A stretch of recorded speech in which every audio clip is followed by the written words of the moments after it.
Je veux vous souhaiter la bienvenue. L'Académie Tiskitus, le Centre pour l'excellence en gouvernance organisationnelle, présente une série de webinaires. Comme vous le savez, c'est notre 142e webinaire depuis déjà 4-5 ans.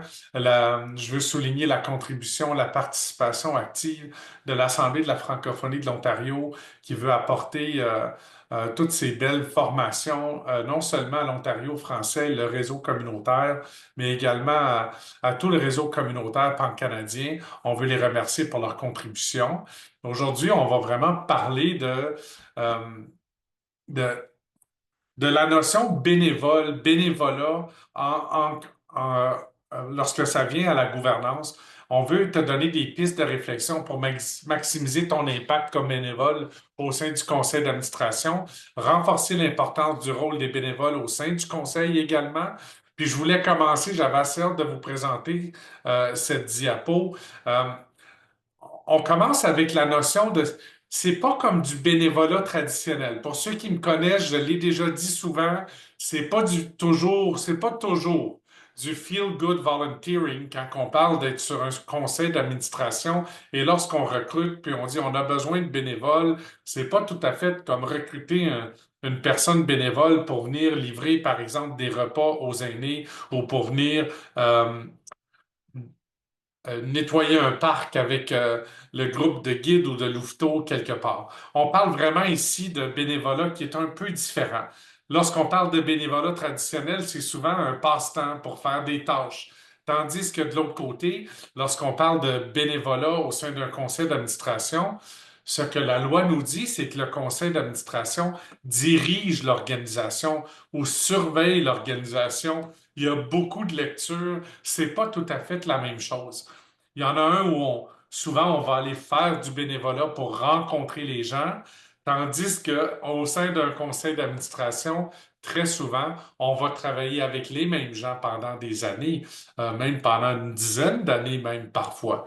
C'est pas tout à fait la même chose d'aller faire du bénévolat pour aider les gens et faire du bénévolat pour diriger une organisation, pour lui donner une direction, mission, vision, valeur, l'encadrer avec des règlements administratifs, des politiques, un cadre stratégique. C'est pas tout à fait le même bénévolat, n'est-ce pas?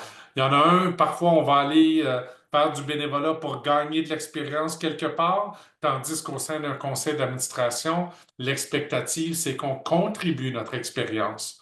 On va aller au sein d'un conseil d'administration aussi pour euh, venir soutenir des groupes de travail dans des lots de gestion qui sont assez spécifiques. Donc, on vient vraiment contribuer notre expérience professionnelle plus qu'autre chose lorsqu'on regarde les rôles et responsabilités d'un conseil d'administration. Lorsqu'on fait du bénévolat plus traditionnel, souvent, ça va être une responsabilité qui est limitée. Euh, Peut-être c'est classer des choses dans un bureau, peut-être c'est de servir aux tables, euh, mais la responsabilité ou la tâche est limitée, tandis qu'en conseil d'administration, c'est une responsabilité fiduciaire. Au nom des membres, on vous donne la responsabilité d'une organisation. Parfois petite, oui, mais parfois très grande. Lorsqu'on parle d'un hôpital, par exemple, ou d'un organisme communautaire qui est un centre communautaire de plusieurs millions de dollars, ou d'une garderie ou un service de petite enfance d'une cinquantaine d'employés de plusieurs millions de dollars, c'est pas tout à fait la même chose que de venir tout simplement classer des documents. Au point 6, j'ai mis, on va le faire par altruisme d'un côté, tandis que de l'autre côté, c'est du développement. On s'en vient assurer la pérennité de l'organisation. Souvent, c'est plus amusant d'aller faire du bénévolat traditionnel, tandis qu'au sein d'un conseil d'administration, il y en a, je sais, qui vont me dire qu'ils aiment ça, ils ont du fun, mais la réalité, c'est que c'est quand même un travail qui est relativement sérieux. Alors, je veux sauter dans certains éléments. Vous les connaissez, ces diapos, pour ceux qui nous suivent depuis longtemps. Je veux m'en servir comme rappel.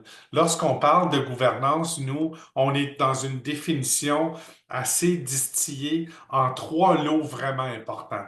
Le premier, puis là, je vais sortir mon petit crayon fancy de Zoom.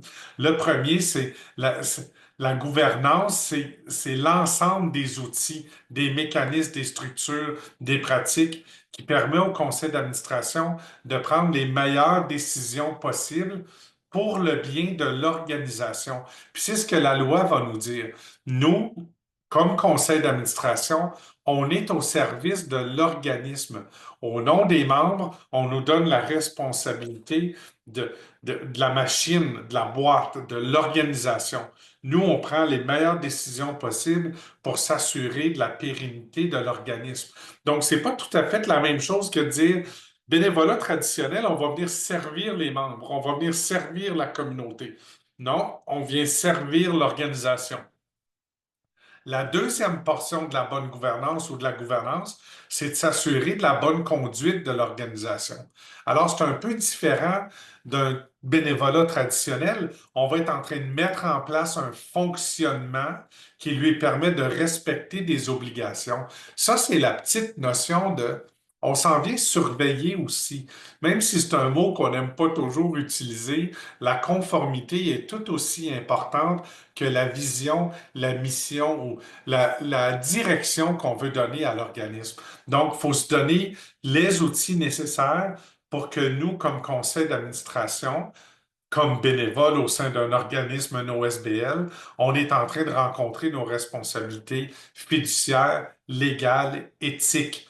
Et on pourrait ajouter à ceci toute la portion responsabilité sociale si elles ont été intégrées dans notre mission ou dans notre vision. La troisième chose, ça revient à la responsabilité fiduciaire. On connaît l'expression, c'est la diligence raisonnable, due diligence, duty of care. Il y a plein d'expressions qu'on peut utiliser pour ça, mais la bonne gouvernance, ça crée une culture saine d'imputabilité au sein de l'organisation et ça nous permet, en créant cette culture de surveillance, de s'assurer que la mission est mise en œuvre, que la vision est réalisée, que les valeurs sont pratiquées, que les politiques sont renouvelées, sont à jour, sont mis en œuvre, on est en train de créer une culture saine d'imputabilité. Le cadre de fonctionnement est clair parce qu'on pratique une bonne gouvernance et en faisant ça, ça nous permet de démontrer une diligence raisonnable, mais surtout, une expression qu'on aime beaucoup chez nous au Sego, c'est la notion de on va s'assurer de maintenir une assurance raisonnable que les affaires de l'organisation vont bien en pratiquant de la bonne gouvernance.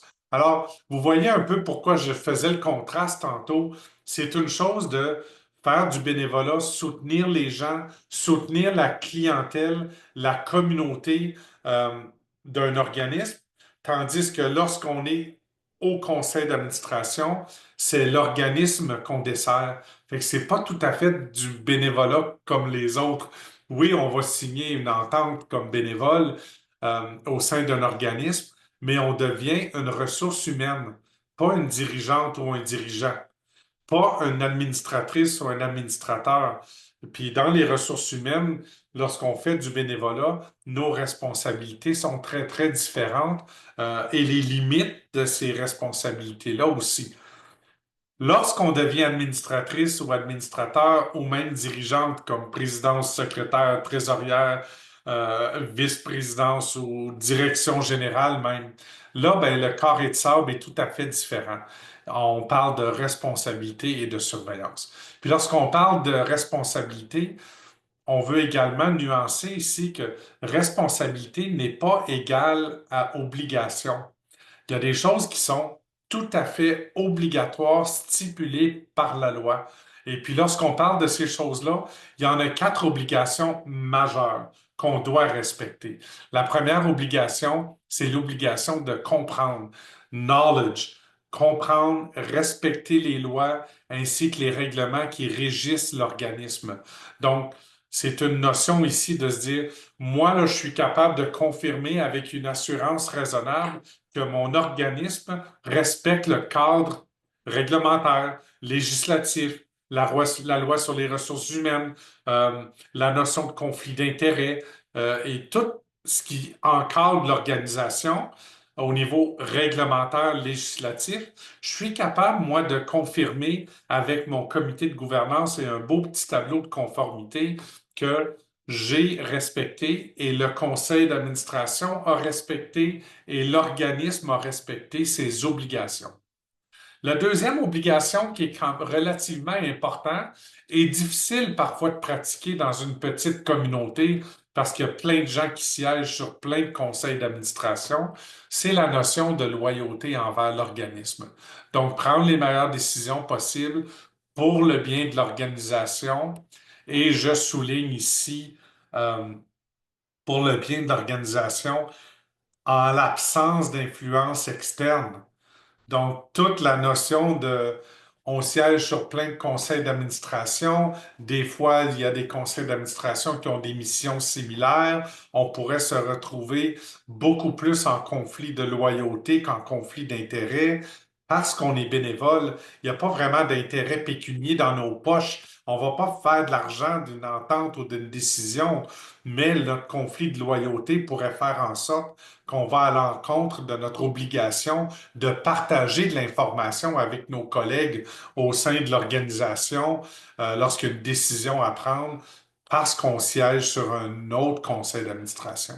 C'est pour ça qu'au SEGO, on encourage un recrutement actif au sein des conseils d'administration en lien avec les compétences, beaucoup plus qu'en lien avec la popularité. Oui, ça prend de la disponibilité, mais oui, ça prend des compétences et il faut recruter de façon plus large pour éviter de placer ces belles personnes leaders dans la communauté en conflit de loyauté.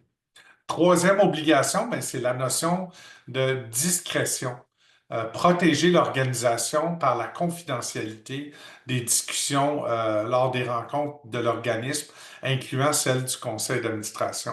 Puis le rappel que je veux faire ici, c'est une OSBL, c'est une organisation privée sans capital action.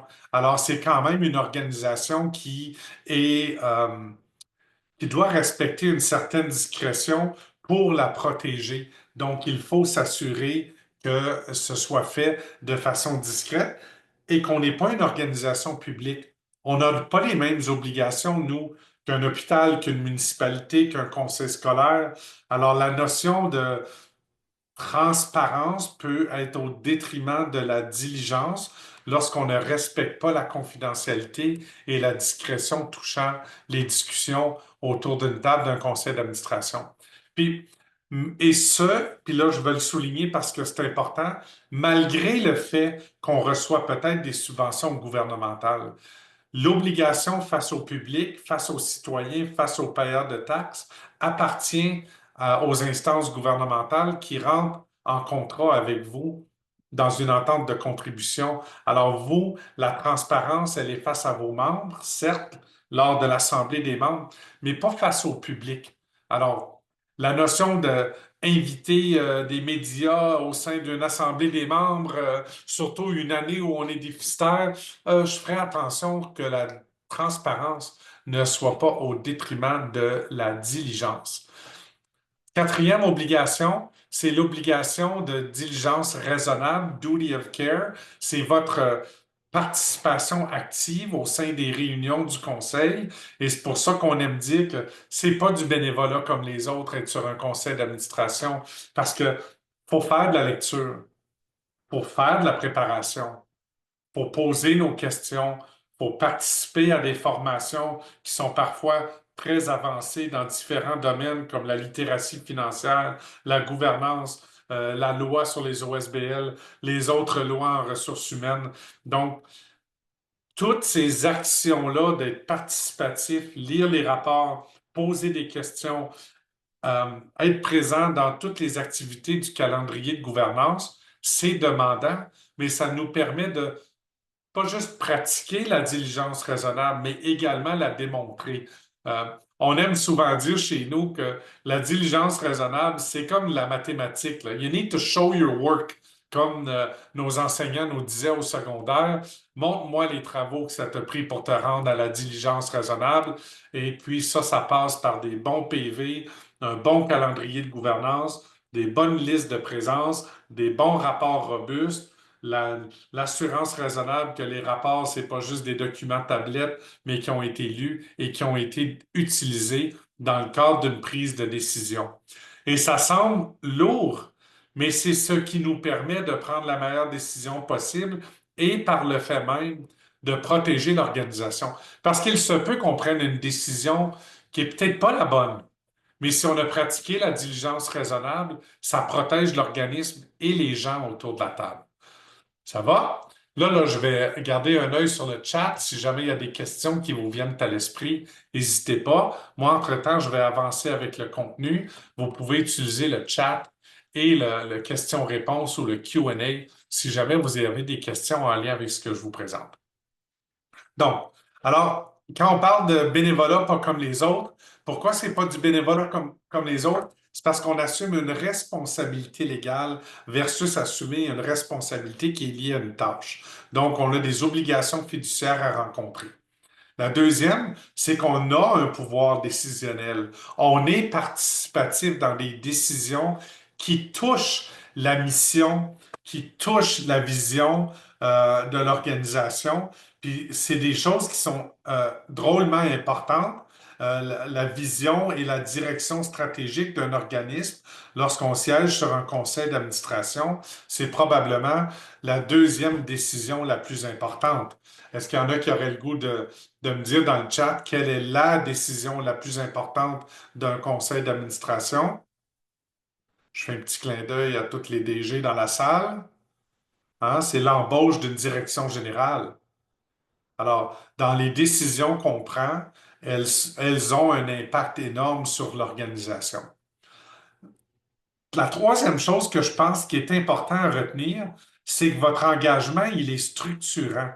On souhaite qu'une bonne gouvernance et votre participation au sein du conseil d'administration crée une organisation qui va être pérenne. Alors, participez activement au comité, aux réunions, aux évaluations, pas juste show up and have fun comme Julie elle a écrit ici là. C'est pas juste de s'asseoir à une réunion, c'est de s'assurer que tout ce qu'on fait est structurant pour l'organisation parce qu'il y a une notion de pérennité. Lorsque toi, tu quittes ton conseil d'administration, as-tu laissé l'organisme dans un meilleur état que quand tu es arrivé? C'est ça le souhait. C'est ça le legs d'un conseil d'administration, le legs de ces bénévoles superstars au sein de l'organisme. Ils sont en train de voir à ce que l'organisme soit encore là dans 15, 20, 30, 40, 50 ans. On vous souhaite tous et toutes, lorsque vous avez atteint euh, l'âge très, très, très mûr, que vous puissiez voir l'organisme où vous étiez engagé à l'âge de 30, 40, 50 ans, 20 ans même, vous puissiez dire, oh, j'ai déjà siégé sur ce conseil d'administration-là, parce que vous avez laissé derrière vous un organisme qui était en bonne santé, sa pérennité lui permet de continuer sa mission à long terme. L'autre, quand même un engagement important, c'est la notion de respecter des règles strictes de confidentialité, éviter les conflits d'intérêts. C'est pas une petite mesure, ça. C'est vraiment un travail de vigilance au sein du conseil d'administration, puis être capable de respecter la confidentialité, la discrétion dans la prise de décision pour s'assurer que les décisions stratégiques sortent au moment opportun, qu'ils aient un impact structurant sur le marché de l'OSBL, s'assurer que l'organisme a une réputation en évitant des conflits d'intérêts, que les gens au sein du conseil d'administration n'ont pas un impact négatif sur la réputation de l'organisme, c'est particulièrement important. Et puis, on ajoute ici la notion d'imputabilité. Puis quand on parle d'imputabilité ici, c'est que il n'y a pas juste la participation au sein des comités, des réunions et de l'évaluation, mais on parle également d'une participation en imputabilité une fois par année devant le membership, devant les membres en règle de l'organisation, ceux qui sont aux yeux de la loi les propriétaires de l'organisme. Le conseil d'administration doit annuellement lui rendre des comptes. Donc, en rendant des comptes, on crée une culture d'imputabilité parce que si l'organisme va bien, bien sûr, lorsqu'on rend des comptes, c'est beaucoup plus facile lors de l'Assemblée des membres de présenter les résultats parce qu'on a eu un impact structurant sur l'organisme, parce qu'on a été présent, parce qu'on s'est assuré d'un haut niveau d'imputabilité, l'organisation peut rapporter aux membres avec beaucoup de fierté d'une part, mais également avec une certaine notion de responsabilisation. Puis enfin, on vous souhaite, comme on disait tout à l'heure, la notion d'être structurant, c'est aussi une notion de impact à long terme sur la communauté, qu'on siège sur un conseil d'administration d'hôpital, d'un, d'un conseil scolaire, d'une municipalité, d'un organisme culturel ou d'un organisme de membres ou professionnels. Une des responsabilités que nous avons, c'est l'impact à long terme pour s'assurer de la pérennité. J'avance un petit peu parce que la prochaine portion va toucher des choses qui sont au-delà des obligations légales, des responsabilités typiques.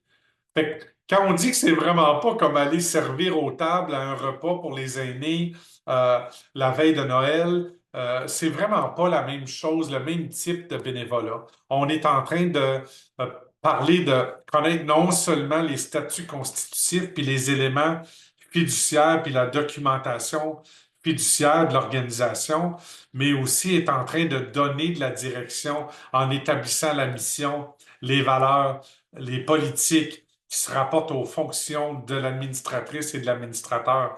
Alors, nous, on joue un rôle dans s'assurer que le conseil d'administration, même après qu'on est parti, continue de bien fonctionner. On a un rôle de demeurer informé au sujet des activités de l'organisation ainsi que des tendances générales dans l'environnement. Pour ceux qui me connaissent, j'aime parler de, pour penser stratégiquement dans notre tête, en arrière, là, en arrière ici, il faut être capable de maîtriser satisfaction, besoin, tendance de notre clientèle. Alors, dans les 4 questions qu'on doit répondre qui touchent mission, vision, valeur, il faut être capable de répondre autour de cette table à n'importe quelle table du CA, qu'est-ce qu'on fait, pour qui on le fait, où allons-nous, puis pourquoi les gens devraient le faire avec nous. Ça, c'est mission, vision, valeur, avec une clientèle ciblée très concrète. Fini les jours de dire, bon, on est au service de toute la communauté. Non, il faut vraiment amener notre focus sur des segments de clientèle pour que toi, comme membre au sein du conseil d'administration, tu puisses réfléchir stratégiquement, bien diriger l'organisation parce que tu maîtrises les besoins de la clientèle, tu maîtrises les tendances générales dans l'environnement dans lequel l'organisation opère. Bien sûr, tu assistes assidûment aux réunions, euh, tu te prépares adéquatement, tu contribues aux délibérations en partageant tes connaissances, tes expériences, ta curiosité, ton questionnement et tout ce qui peut amener le conseil d'administration à prendre de meilleures décisions. Et enfin, c'est plus que juste les réunions. Tu participes également aux autres activités qui relèvent du conseil. Fait que oui, il y a comité, mais il y a des rencontres de consultation. Parfois, il y a des forums communautaires. Il y a l'assemblée annuelle. Il y a d'autres activités comme de la formation, comme vous faites ce soir, qui rentrent dans votre responsabilité de maintenir vos capacités comme administratrice ou administrateur. J'en ai 3 autres, j'avance rapidement. Quel est le rôle on va voir, Lisiane, quel est le rôle de l'administrateur et du CA dans la mise en place du cadre stratégique? Ça va dépendre de la taille de l'organisation, Lisiane, mais en général, c'est un travail qui se fait en collaboration avec l'équipe de gestion, donc la personne direction générale et son équipe de gestionnaires, et puis le conseil d'administration pour nous assurer que la réflexion stratégique, euh, j'aime le résumer ainsi, c'est dire la vision stratégique, c'est un état amélioré de l'organisation dans un temps donné. Donc, parfois dans 36 mois, parfois dans 60 mois, donc 5 ans, mais on va être en train de se donner une vision, souvent écrit en 2028, l'organisme X sera Y. On se donne vraiment une destination comme si on rentrait une adresse dans le GPS. Les gens au sein du conseil d'administration, ultimement, devraient être en train d'adopter la vision stratégique. De la même façon qu'on adopterait un autre élément de clarté organisationnelle comme la mission doit être adoptée par le conseil présenter à l'Assemblée des membres et bien sûr modifier les statuts constitutifs, mais la vision, elle, est un petit peu plus fluide.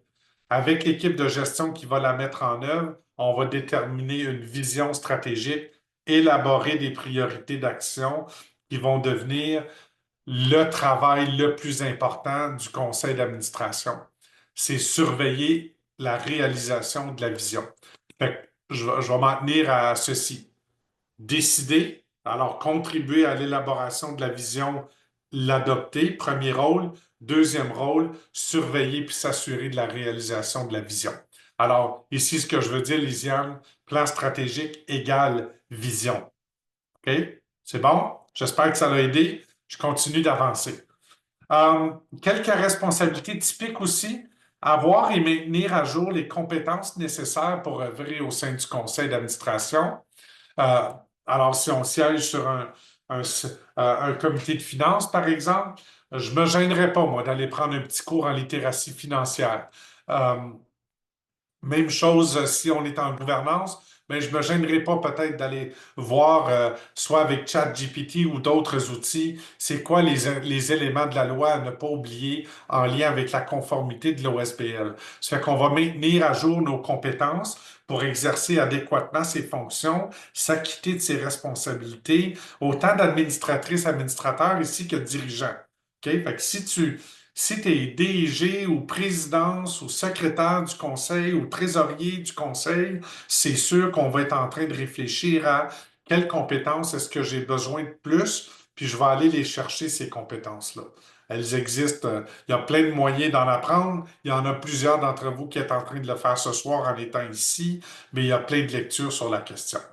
Je vais aussi maintenir une solidarité à l'égard des décisions qui sont prises par le CA, de bonne foi et de pleine connaissance des faits. L'autorité du CA est collective, il ne faut jamais l'oublier. Lorsqu'une décision qui est prise, vous avez deux choix. Vous votez pour ou vous votez contre. Mais une fois que la décision est prise, le devoir de loyauté et de solidarité demeure pour tout le monde, même ceux qui ont voté contre.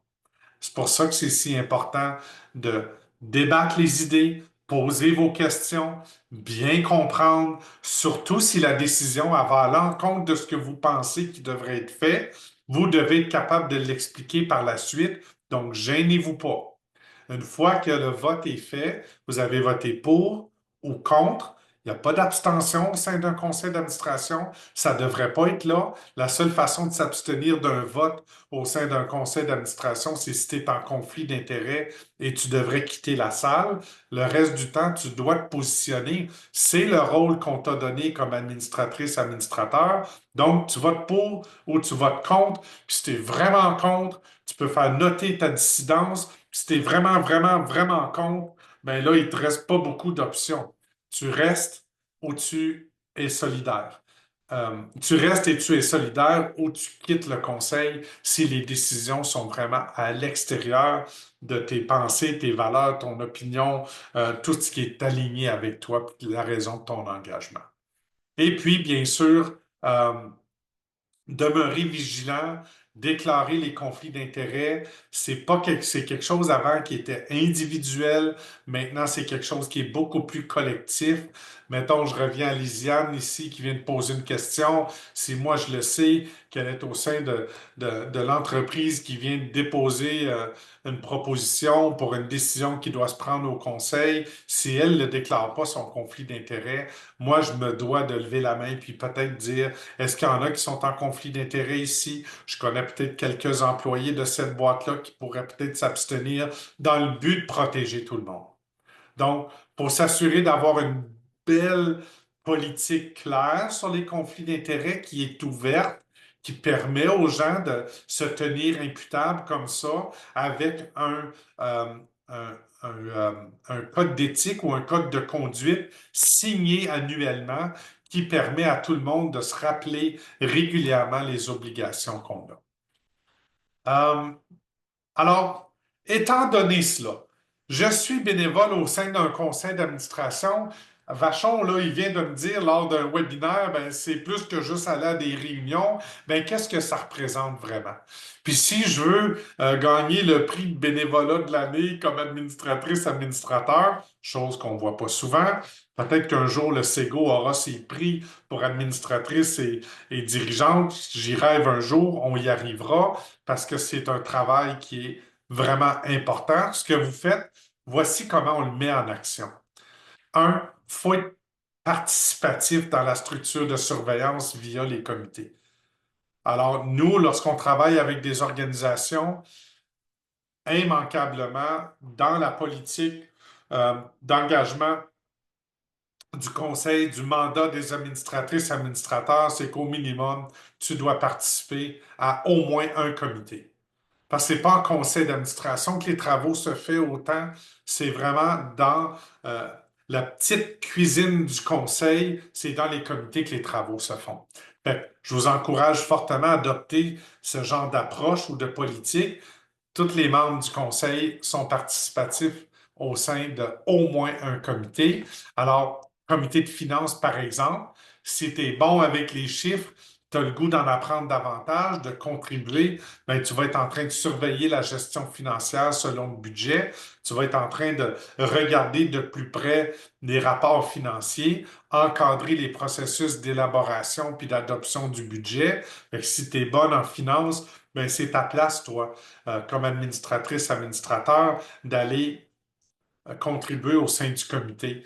Rapporter aux membres sur les finances. Alors, très souvent, on va recevoir l'auditeur, qui est le prochain point ici dans l'année. C'est l'auditeur qui va peut-être venir présenter des choses au sein à l'Assemblée des membres, mais en réalité, c'est le travail du comité de finances et de la personne trésorière de rapporter sur les finances à l'Assemblée des membres. Certes, c'est cool que l'auditeur soit là ou l'auditrice soit là. Mais c'est notre rôle comme comité de finances d'appuyer toutes les autres choses qui entourent les finances. Rapporter sur les travaux du comité de finances, pas juste sur les états financiers audités.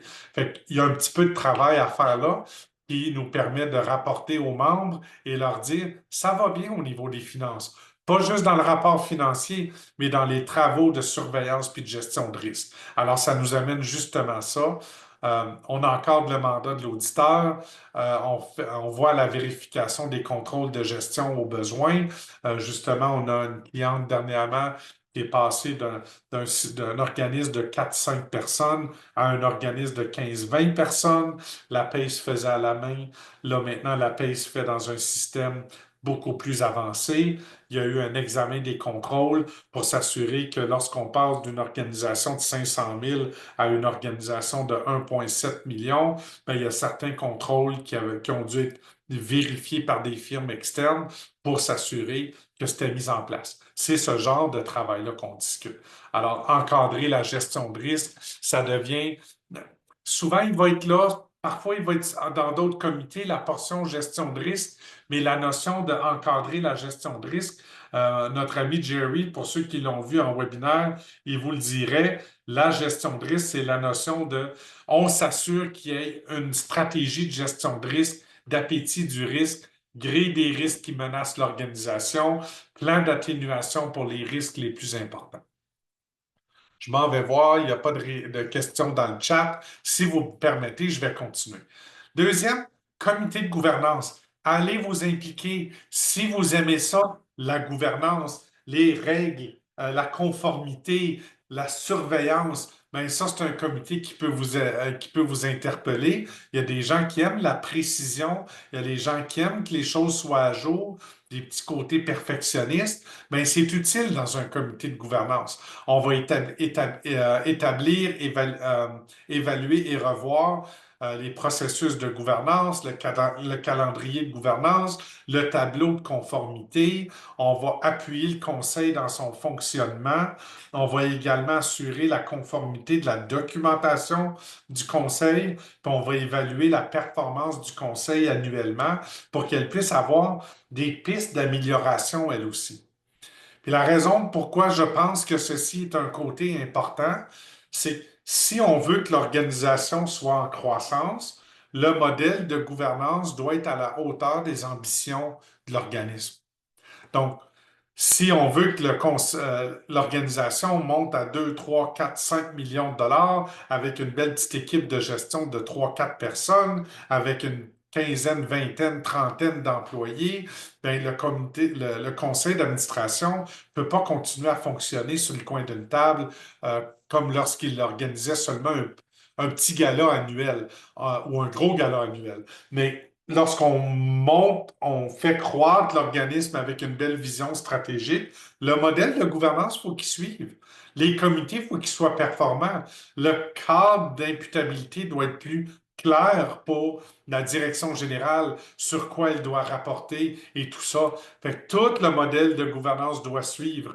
On ne peut pas surveiller une organisation de 5 millions avec une réunion du conseil à tous les mois. Il faut la surveiller au trimestre. Donc, on va regarder les choses différemment. Le modèle de gouvernance, si on veut qu'il suive les ambitions de l'organisme, il faut qu'il y ait un petit groupe de gens au sein du conseil qui adressent, surveillent, développent les capacités du conseil en gouvernance pour non seulement, oui, faire de la surveillance, mais également s'assurer de la conformité et que tout le fonctionnement du conseil soit aussi performant qu'on veut que l'organisme soit. C'est ici où le comité de gouvernance est souvent mal vu, là. Ah, c'est le comité qui s'occupe des PV puis des politiques. C'est tellement plus que ça. Parce qu'on va aller toucher conformité, fonctionnement, calendrier de gouvernance, mandat des comités, documentation, orientation des administratrices, administrateurs, tout ce qui touche l'évaluation du conseil. Alors, c'est un comité qui tranquillement mesure que l'organisme grandit. C'est probablement celui qui va demander le plus de ressources parce qu'éventuellement, ça prend une ligne au budget qui s'appelle gouvernance pour soutenir le conseil dans ses travaux. Troisième, c'est un comité qui n'est pas souvent utilisé dans un OSBL. Nous, on l'encourage de plus en plus. En anglais, on va l'appeler le Compensation Committee, mais c'est tellement plus que ça. Dans une OSBL, c'est le comité d'encadrement et d'évaluation de la direction générale. Euh, Puis là, je reviens dans mes diapos parce que j'ai oublié de le dire, mais le comité de finances, bien sûr, doit être présidé par la personne trésorière. Le comité de gouvernance doit être présidé par la personne secrétaire du conseil ou secrétaire de gouvernance, comme on aime dire, nous. Puis ensuite, le comité d'encadrement et d'évaluation de la direction générale devient comme le webinaire qu'on a fait avec Jim Brown qui disait Single Point of Contact, c'est entre la direction générale et la présidence et ou le comité d'encadrement et d'évaluation du conseil. Puis c'est là où on va établir et surveiller un cadre d'imputabilité. C'est là, tu sais, je vois des DG dans la salle, là, je vous fais un petit clin d'œil. Qui détermine ce qui va dans le tableau de bord de la direction générale? Ben, c'est ce comité-là qui négocie, qui travaille, qui s'assure que le tableau de bord ou les rapports de la direction générale permet de démontrer que les objectifs d'amélioration opérationnelle, les objectifs stratégiques, que la performance de l'organisation est adéquate pour maintenir l'assurance raisonnable. Alors, c'est vraiment les paramètres du tableau de bord sont encadrés par ce comité-là. C'est un beau travail, mais ça vient également professionnaliser cette relation-là. Parce que très souvent, on a pensé, la présidence supervise la direction générale. Mais ce n'est pas tout à fait la relation qui est adéquate. D'ailleurs, ce n'est pas ce que la loi nous dit. La loi sur les 0 SBL va nous dire que la présidence est dirigeant en français, mais la direction générale aussi. Fait qu'ils ont juste des responsabilités différentes. Dans les responsabilités de la présidence, ça devrait inclure le comité d'encadrement et d'évaluation de la direction générale, alors que la responsabilité de la direction générale, c'est une ligne, hein? Pauvre DG, je dis toujours, la direction générale a la plus grosse responsabilité. Assurer la saine gestion de l'organisation dans tous ses aspects. Point. Autant stratégique qu'opérationnel. Fait que c'est ça la responsabilité de cette dirigeante-là, puis elle est encadrée par un comité.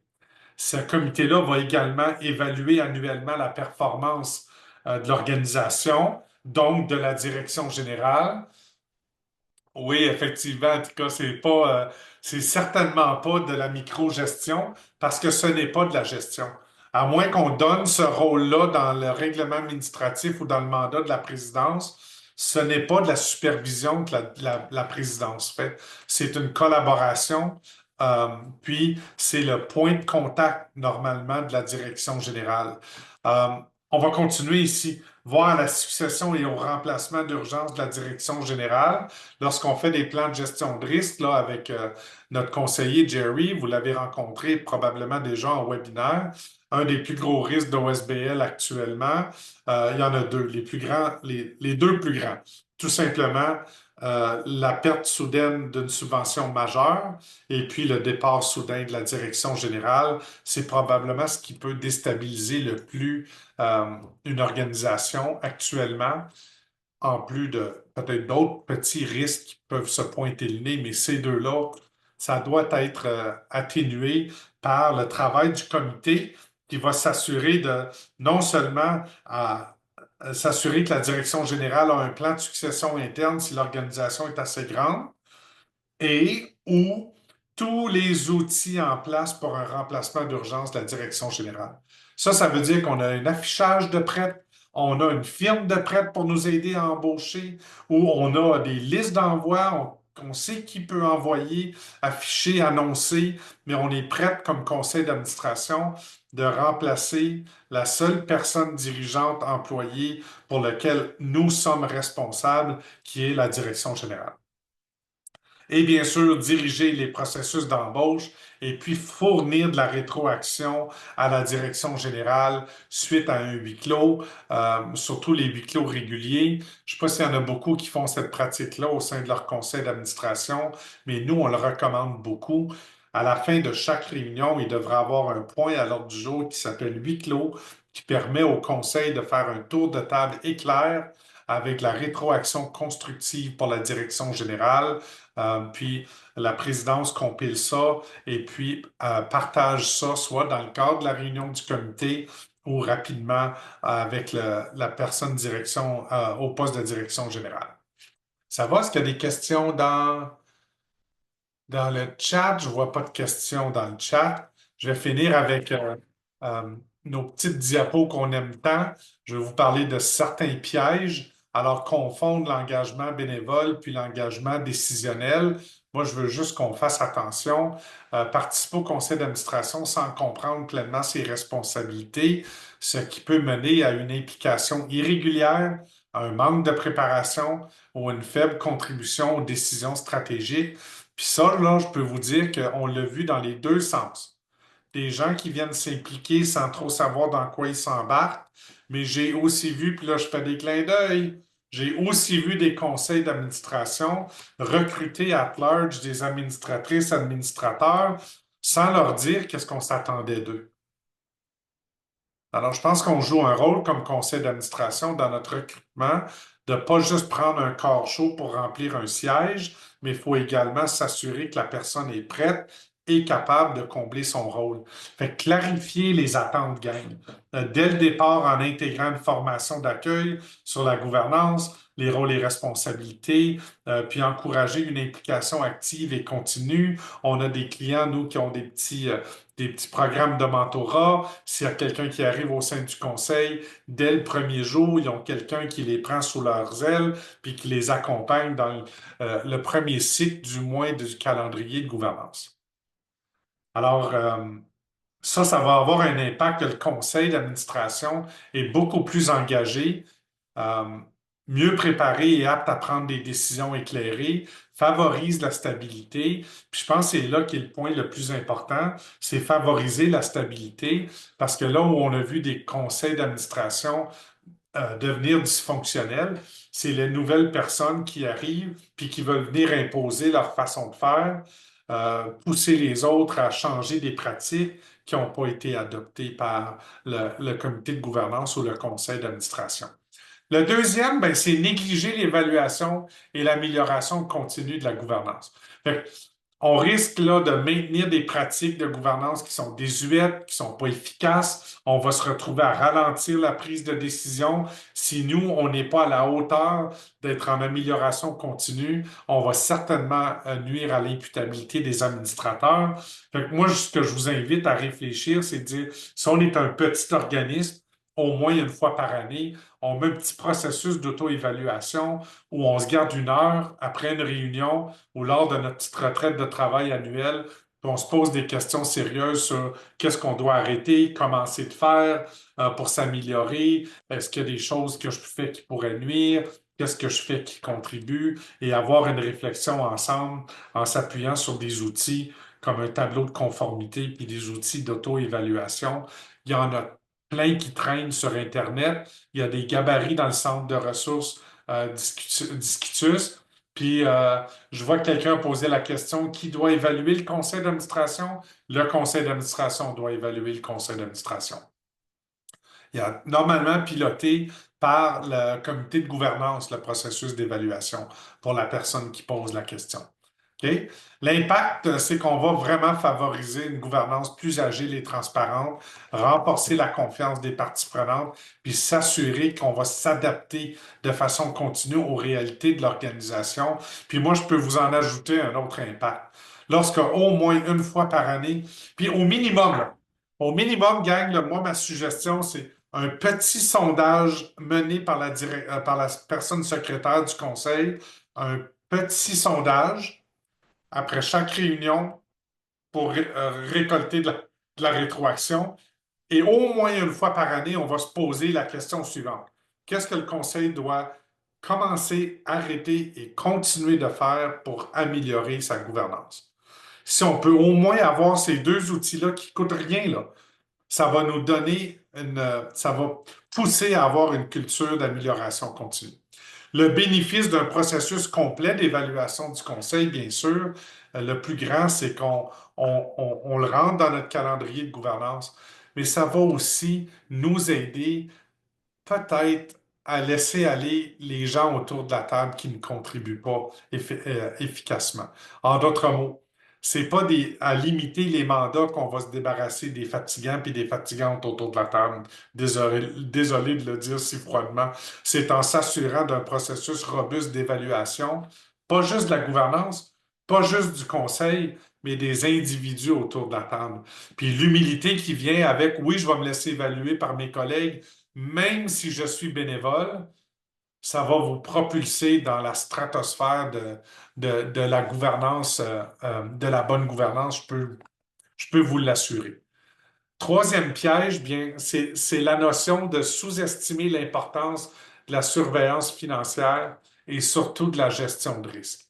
Puis en se disant, ben moi, je suis juste bénévole, je connais pas ça, là, les finances, mais je veux vraiment aider ma communauté.